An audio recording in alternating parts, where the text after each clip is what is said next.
MDC Karam Rajer ngam constituency uba bajop pingrop menta kesngi ulai yok ban play perdano ikjinga kop pen her thuk kabalatip kam ka West Khas Hills Motocross Challenge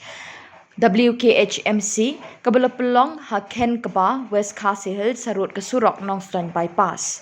Yakini kejinga kop penher thuk kabanne ahdu ars ngilintir la penyat ke Evergreen Development Organisation harangkat kejinga snok tilang da keri khasi sepngi federation mat kasong pisa la ni ke total price jong ni kejinga kop kalong shilak san pawajar tingka.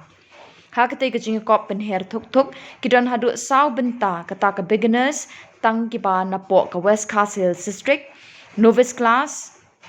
expert class second stroke pat ka open class. Badia kani kajing penyakop en penkut la syai kasngi ka khat praterik naiwing ha kabala sakhi babun ngut kinong nya thuk na keleng ke district jong kajela bat na bar kajela ru kilawan banishim menta. Long ya kani ka motocross challenge arajar arpulai nga skoban ai kajing ro ya kani ka organization ya ki members baro ki badana kani ka organization ki nong yalam sangbalang ki baidan ringkat lem hakane kasngi ke batngi hangne bat khamtam ya phi ki nong yeshim benta ki blawan keleng saudang jong kani ka jella ka bai jongi bat kumjuru le se ya don ki bawan na bar jong ka state ka jongi ru yakiru i pediang sobha ya phi baro syakane ka district ka jongi kasin ka beningkong hawat ka dei ke ka ba ngisngau sarong kum ka district bangi yo kani ka organization ka balaban penyat ya kani ka motocross challenge arjar arpulai ka balong kai ka ba yangi kum ka West Khas Hills District ka badang log thumai hawat bat khawairu skwa ban pentip kani ka cakak neru ka badan hang ne ngayo ban shim no parlong jonga kani ka cakak steng ka diga jonga ka ba ya penya ja kani bat nga dap da jing kemer bang ada ya cha constituency ban let ngayo i ba ya practice ki khun samla jongi jonga ne ka dong ka than hakane ka cakak bat nganget ba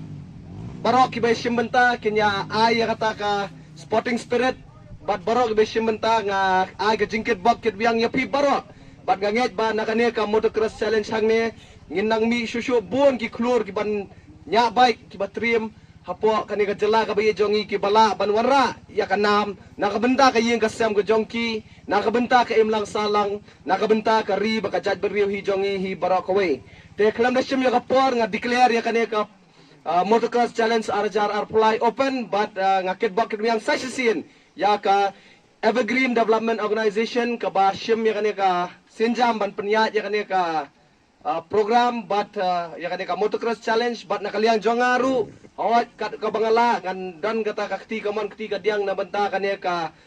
development organisation ka jongpi but ngakit bakit yang session bau blade track rat non ringkat but barok ki ba shim banta hakane ka motocross challenge arajara pulai